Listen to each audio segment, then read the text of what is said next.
Hi there, good morning, good afternoon, and good evening. So on this video, I'm going to teach you how to remove remote management on your iPhone. As you can see right here, sometimes some people will have access to your phone remote management and they will ask for your password to access your phone again. That is actually troublesome, right? So I'm going to give you 3 ways to do this one without even spending a dime. First up is going to be iMovie.com. This is going to be an application, simply download it. And what does it do? It helps you iPhone unlock, one-step Android solution, and so much more. Let's focus on this one right here. Basically, unlock any iPhone password instantly and securely. Best one is going to be it's going to free download. The thing you need to do here is going to be that download this one. Just connect your phone to this one, and basically the application will pop up, and just simply click on remove Apple ID without passcode. It's going to be easy as that. However, this is going to be a download for a third-party application. I'm going to show you where you can do this one in a browser.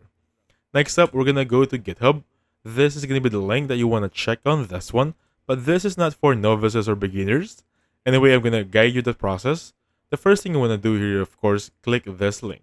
It's going to be github.com. You can post a video and copy this one, and basically go here. Click this one. Next up, go for the one that says Project Workspace.